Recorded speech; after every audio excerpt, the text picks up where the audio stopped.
Assalamualaikum warahmatullahi wabarakatuh. Perkenalkan, saya Rika Wirandi, Magister Seni, dosen pada program studi Seni Karawitan, jurusan Seni Pertunjukan di Institut Seni Budaya Indonesia Aceh. Minat studi saya adalah pengkajian seni karawitan atau musik Nusantara. Spesifikasi saya adalah mengajar pada mata kuliah metodologi penelitian, penelitian lapangan, dan teknik penulisan karya ilmiah. Video ini saya buat untuk memenuhi salah satu syarat Setdos, yaitu pernyataan diri dosen unjuk kerja Tridharma Perguruan Tinggi bidang pengajaran. Pada kesempatan kali ini, saya akan memaparkan mata kuliah yang saya ampu, sekaligus mata kuliah yang menjadi mata kuliah bidang kompetensi saya, yaitu metodologi penelitian dengan teknik pengajaran Delivery Interaction Assessment. Mata kuliah ini adalah mata kuliah teori dan merupakan mata kuliah wajib yang terletak di semester ganjil dengan bobot 3 SKS. Capaian pembelajaran dari mata kuliah metodologi penelitian diantaranya: yang pertama, mahasiswa mampu menjelaskan pengertian serta prinsip dari karya tulis ilmiah. Yang kedua, mahasiswa mampu menjelaskan jenis-jenis dan karakteristik karya tulis ilmiah, baik itu jurnal, proposal skripsi maupun skripsi. Yang ketiga, mahasiswa mampu menjelaskan bentuk dan kerangka karya tulis ilmiah.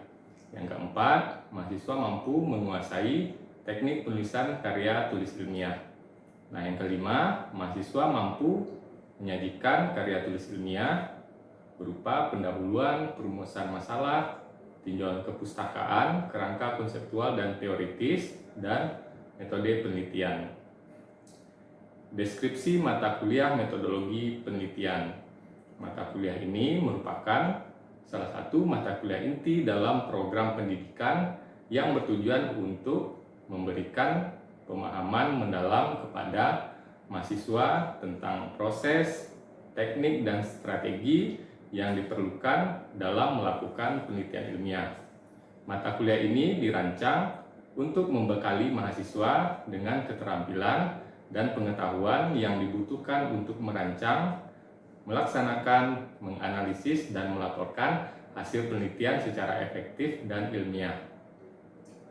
Mata kuliah ini mencakup berbagai aspek penting dalam penelitian, termasuk dalam tidak terbatas pada pengenalan penelitian ilmiah, perumusan masalah penelitian, studi kepustakaan, kerangka teoritis, metode penelitian, pengumpulan data, etika penelitian, penulisan ilmiah, serta presentasi penelitian.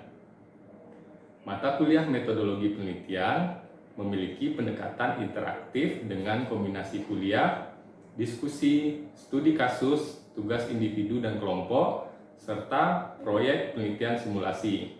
Melalui mata kuliah ini, mahasiswa diharapkan dapat mengembangkan kemampuan berpikir kritis, analitis, dan kreatif dalam konteks penelitian ilmiah, serta menjadi peneliti yang kompeten dan etis dalam menjalankan kegiatan riset di berbagai bidang ilmu.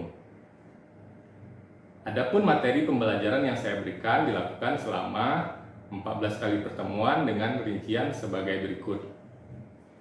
Pada pertemuan 1, saya melakukan kontrak perkuliahan dengan mahasiswa, menjelaskan manfaat dan deskripsi mata kuliah, strategi dan metode perkuliahan, materi ataupun bacaan perkuliahan, tugas-tugas yang akan dilakukan oleh mahasiswa, kriteria dan standar penilaian, serta tata tertib yang akan disepakati mahasiswa dan dosen selama 16 kali pertemuan.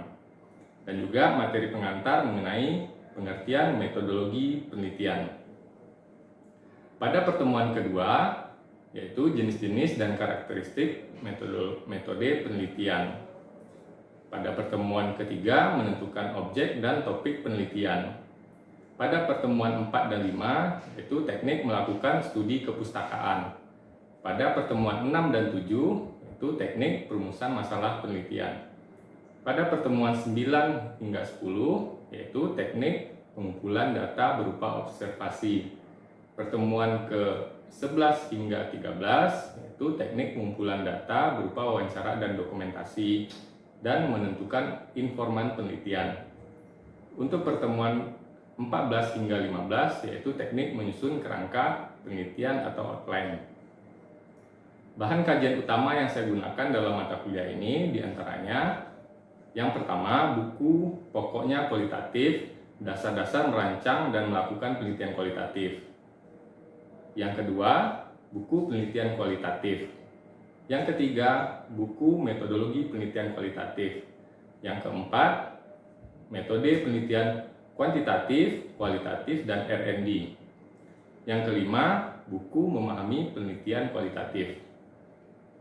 Adapun bahan kajian pendukung dalam mata kuliah ini adalah yang pertama buku metodologi penelitian seni, yang kedua buku penelitian kualitatif seni pertunjukan, yang ketiga buku metodologi penelitian kebudayaan, yang keempat buku metodologi penelitian seni pertunjukan dan seni rupa, dan yang terakhir metode penelitian masyarakat.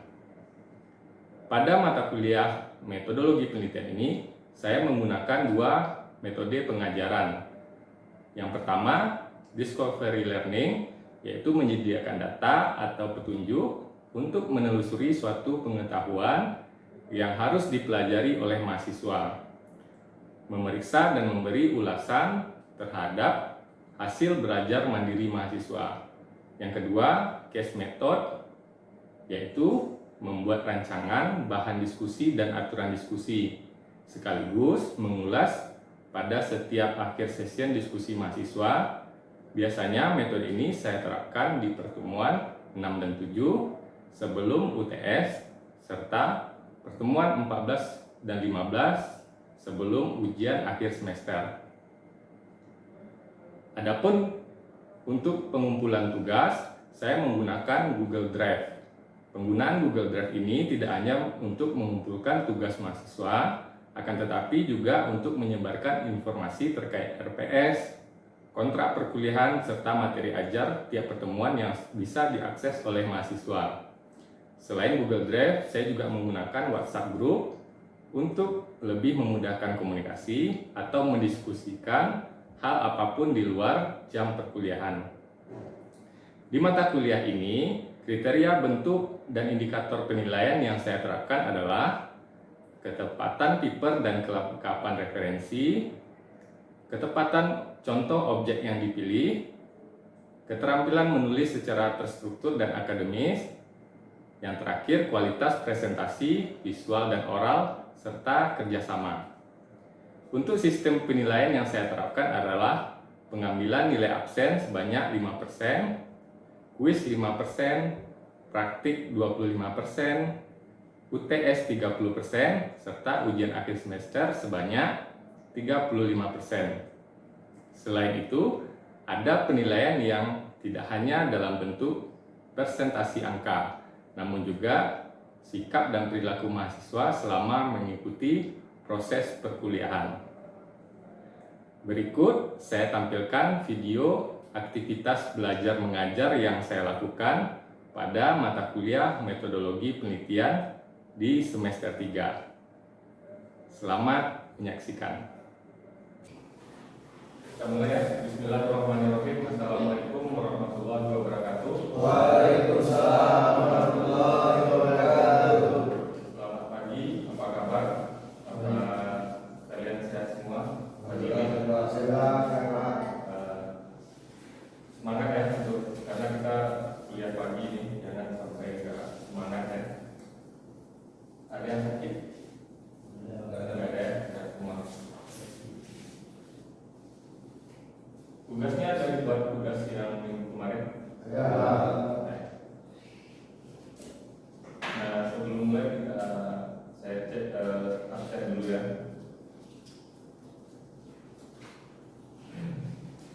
Fitri Anasari, Mira Julia, Muhammad Harun, Alfa, Zaki, Iya. Armansyah, Kaswani,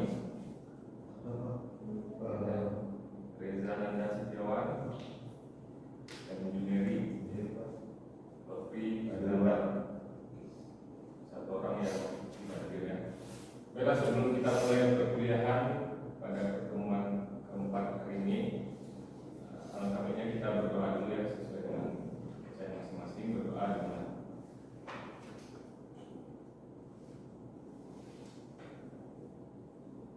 selesai. Oke, untuk pertemuan hari ini materi kita adalah menentukan permasalahan penelitian.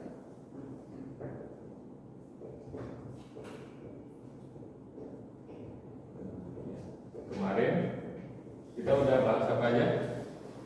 Materi garis besar materinya Pak? Penelitian kualitatif sama kualitatif. Kuantitatif.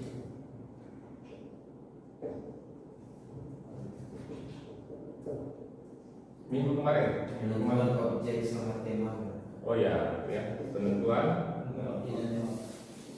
Dan permasalahan.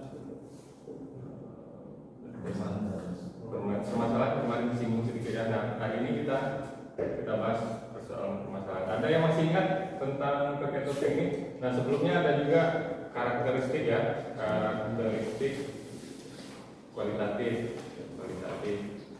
Nah, ini yang pertama sekali kita bahas juga terkait dengan pengertian metodologi ya,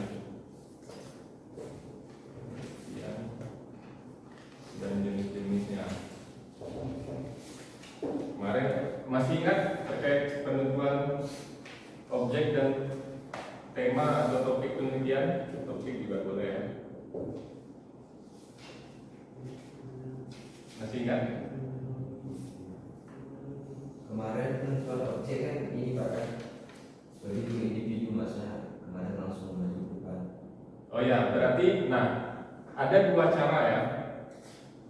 Objek cara menentukan objek itu dari pengalaman empiris. Nah, kemarin kita saya mencoba meminta kalian untuk mengingat apa yang menarik dan terlintas selama pengalaman empiris kalian, apakah itu materi mata kuliah atau pernah lihat fenomena apa gitu kan. Nah, itu disebut dengan pengalaman empiris.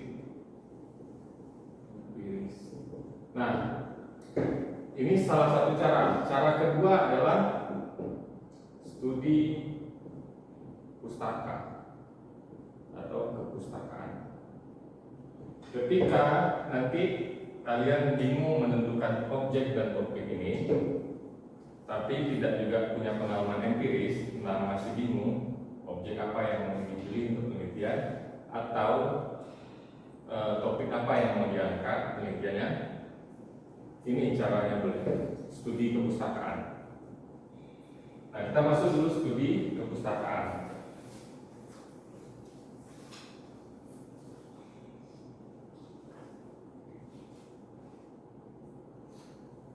Nah ya, studi kepustakaan ini salah satu tujuannya ini ya, ada 4 poin untuk mengidentifikasi objek. Nanti identifikasi itu untuk mengenali objek kita ya. Kemudian memperkaya perspektif penelitian, menghindari plagiasi. Ini yang umum ya, plagiasi agar tidak ada kesamaan dengan penelitian sebelumnya. Kemudian memperkaya data.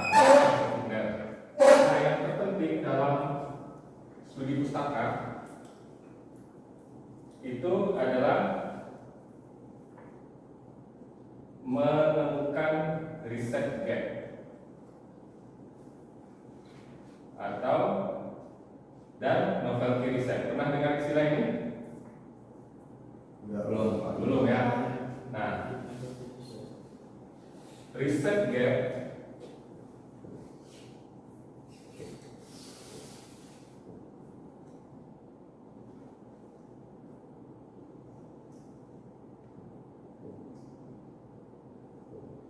research gap ini adalah kesenjangan atau kekurangan dari penelitian sebelumnya. Makanya kalian nanti dituntut untuk mencari studi pustaka, bukan berarti aktivitas mengunjungi pustaka saja, tapi menelusuri hasil penelitian sebelumnya, baik yang offline maupun yang online. Nah, online lebih praktisnya online ya, cari di jurnal hasil penelitian yang nantinya berupa artikel jurnal online. Nah, minimal 3-5 itu harus dicari, kemudian nanti akan ditemui kekurangan apa yang belum dibahas dalam penelitian sebelumnya. Nah, ini yang disebut dengan research gap atau kesenjangan penelitian atau kekosongan pada penelitian sebelumnya. Misalnya penelitian sebelumnya objeknya sama, topiknya sama, tapi mereka tidak relevan dalam pembahasan atau menjelaskan terkait dengan hasil penelitian, atau metodenya berbeda. Kalian boleh pakai metode atau teknik pengumpulan data yang dianggap lebih efektif. Nah, inilah kegunaan studi pustaka nantinya untuk menemukan kekosongan penelitian agar mendapat masalah tadi. Nah, novelty. Kemudian novelty penelitian itu adalah kebaruan. Jadi ketika nanti ketemu kekurangan, berarti kita menemukan akan membuat kebaruan penelitian, ide yang baru. Berarti novelty penelitian adalah kebaruan, ada nilai kebaruan dari penelitian kalian.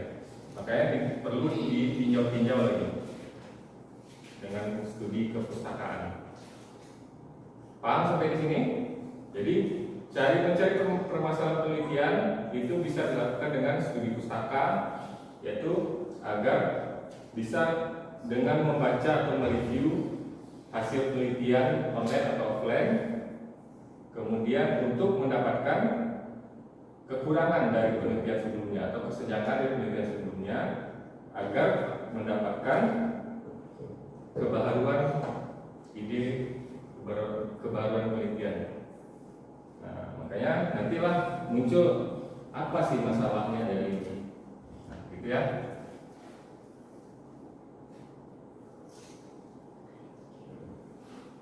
Paham sampai di sini? Sama-sama Bapak. Ada pertanyaan?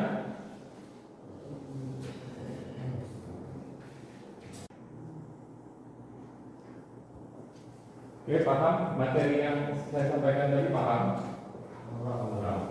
Nah, kita masuk ke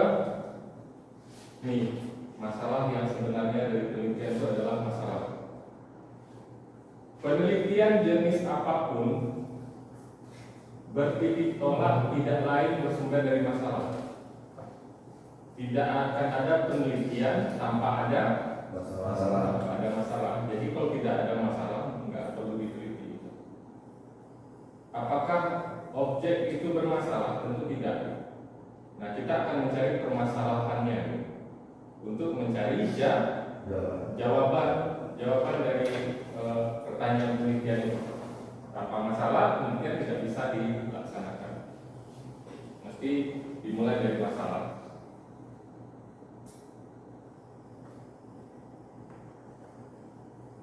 Nah, ini semacam definisi sebenarnya apa sih istilah masalah atau permasalahan dalam penelitian itu.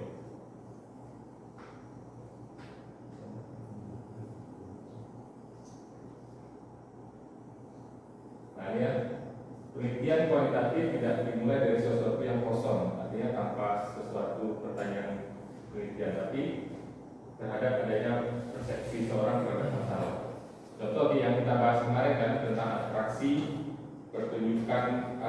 kekebalan ya dalam pertunjukan debus itu kan jadi pertanyaan gitu kan. Ketika dia jadi pertanyaan berarti sudah bisa dipermasalahkan gitu. Nah, kemudian jawabannya dapat dari penelitian. Nah, masalah dalam penelitian kualitatif tentu ada satu fokus. Nah, nggak boleh banyak masalahnya, satu untuk menjawab satu permasalahan. Tujuannya nanti akan jadi penelitian itu Masalah itu dari fenomena yang kita amati dan kita tangkap. Nah, soal persoalan tentang perubahan fisiologi atau kekebalan tubuh itu kan fenomena dalam satu objek. Nah, objek itulah yang nantinya kita akan jadikan permasalahan. Mengapa jadi pertanyaan penelitiannya, mengapa dalam seorang yang mempertunjukkan debus itu bisa menjadi kebal ketika diiringi dengan oleh mesin. Nah, itu pertanyaan penelitiannya. Jawabannya nanti kita cari di lapangan. Ya.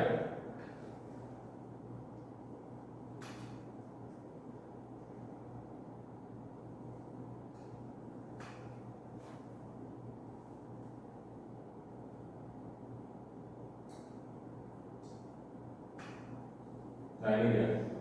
Makanya tujuan dari penelitian itu adalah untuk memecahkan satu masalah atau mencari jawaban dari satu pertanyaan dari permasalahan penelitian. Kira-kira paham sampai di sini terkait dengan masalah penelitian? Paham? Ini jelas ya nanti ya, ketika kalian tidak menemukan ide dari pengalaman empiris, apakah itu dari pengalaman menonton atau dari menonton langsung atau melihat dari media sosial atau YouTube. Saya juga sering dapat ide penelitian itu dari media sosial. Rupanya ada ini ya di lokasi ini gitu. Ada objek ini ya, oh ini menarik, ini bisa dipilih topiknya. Ada juga yang dari membaca penelitian-penelitian sebelumnya gitu. Misalnya kita akan rencana memilih kesenian A misalnya. Carilah hasil-hasil penelitian atau studi pustaka terkait dengan hasil penelitian dari kesenian A tadi. Kemudian kekurangan apa yang belum dibahas kan gitu. Kekurangan apa yang belum dibahas untuk menemukan untuk gap riset gap tadi ya, atau gap penelitian, kesenjangan atau kekosongan yang belum dibahas, artinya kekurangan. Setiap penelitian itu ada kekurangan. Makanya kita lah yang nanti mengkapi boleh, bukan berarti kita meniru ide objeknya atau topiknya. Nah, kemudian untuk menemukan kebaruan. Nah, dari situlah nanti kita akan menemukan masalah apa sebenarnya yang belum dibahas. Kalau misalnya di kesenian A tadi yang kita sebutkan tadi, itu dia sudah membahas soal bentuk musikal dari kesenian A, tapi soal atraksi kekebalan tadi belum. Nah, itu bisa jadi ide penelitian yang permasalahan penelitian kalian. Nah, kira-kira apakah sesuai dengan yang tugas kita kemarin dibuat sesuai dengan seperti ini untuk menentukan objek dan topik? Kurang lebih gitu ya. Ada pertanyaan sebelum kita tutup pertemuan hari ini? Ada pertanyaan? Mungkin satu atau pertanyaan? Mungkin Pak, dalam menentukan objek itu kan ini kan kita tentang suatu pengkajian gitu kan. Ya. Misalnya kita menentukan objek atau tentang penciptaan, itu bisa nggak Pak kira-kira? Bisa, karena begini ya. Kemarin kan pernah dengar kan peraturan menteri terbaru bahwa S1 itu syaratnya tidak mesti membuat skripsi. Itu boleh prototype, project, artikel ilmiah yang dipublikasi. Satu lagi saya lupa. Project itu sebenarnya sudah kita lakukan di sini ya. Nah, itu dalam bentuk karya. Tapi tetap semuanya berbasis riset, berbasis penelitian. Nanti itu kan termasuk dalam project ya. Nah, berbasis, makanya semuanya perlu ambil mata kuliah. Karena kalau kita secara keilmuan semuanya harus melewati metodologi keilmuan itu dengan cara salah satunya dengan riset.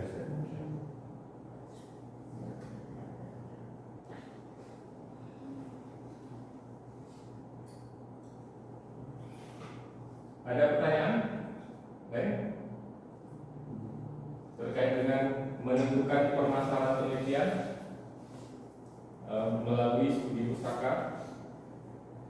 Paham ya sampai di sini ya? Nanti studi pustaka kita menelusuri hasil-hasil penelitian sebelumnya.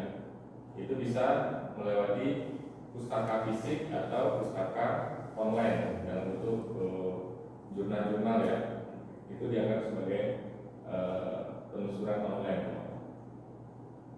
Pak, menanya Pak, Ya, kita kekurangan penelitian atau kekosongan itu Pak. ya, Misalkan gini Pak, kan ada ada yang sedang meneliti, di sini ada data kekosongannya. Tapi ada satu lagi Pak yang meneliti kekosongannya ini, tapi ada di peneliti ini. Boleh Bapak kita gabungin itu, tapi kita nggak meneliti lagi, kita gabungin yang udah ada. Kita lihat ya. iya dilihat berarti nggak mau diteliti maksudnya. Kita nggak meneliti yang baru lagi, tapi kita lihat dari yang sudah ada. Dari hasil penelitiannya, kan salah banyak Pak. Yang di sebelah sini kosong, di sebelah sini ada. Ya, Tapi kita kan nggak perlu lagi meneliti, jadi tapi kita gabungin dua hal itu gabungin untuk untuk jadi pengetahuan baru kita. ya itu udah pasti pengetahuan baru ya. Tapi kan gini, kita kan S1 itu kan memang dituntut harus meneliti gitu. Nah tujuan, iya itu boleh. Semua hasil penelitian itu sudah pasti mengandung pengetahuan ya, pengetahuan baru. Kalau enggak lebih tingkatnya lebih tingginya dia memberi sumbangsi atau kontribusi untuk pengembangan pengetahuan. Misalnya nanti begini, ada hasil penelitian dari kesenian B misalnya, kemudian dipakai oleh salah satu dosen untuk pengembangan dari untuk mata kuliah yang praktik yang diampu gitu. Nah itu lebih ke pengembangan atau kontribusi keilmuan. Nah kalau tadi juga boleh gitu, tapi kita kan S1 mesti melakukan riset tugas akhir untuk tugas akhir gitu. Jadi mau tak mau kita harus melakukan penelitian walaupun untuk proyek tadi, proyek kekaryaan maupun untuk skripsi tentunya. Nah itu adalah bukan berarti tujuan, tapi cara apakah yang kalian pelajari selama 7 semester itu tercapai. Nah itulah muara dari perkuliahan itu. Oke lah, untuk sesi pertemuan hari ini kita cukupkan sekian ya. Semoga apa yang saya sampaikan terutama terkait dengan materi penentuan permasalahan penelitian atau dengan cara studi pustaka untuk menemukan riset gap dan properti penelitiannya itu bisa bermanfaat untuk kalian tentunya ketika sudah mulai mengajukan judul gitu ya. Untuk hari ini saya sudahi dengan mohon maaf jika ada kekurangan atau kesilapan dalam penyampaian. Billahi taufiq wal hidayah. Assalamualaikum warahmatullahi wabarakatuh.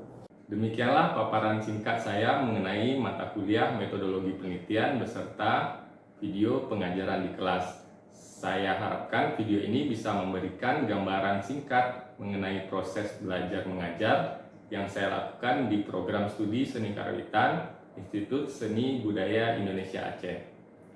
Sekian dari saya, terima kasih atas perhatiannya. Assalamualaikum warahmatullahi wabarakatuh.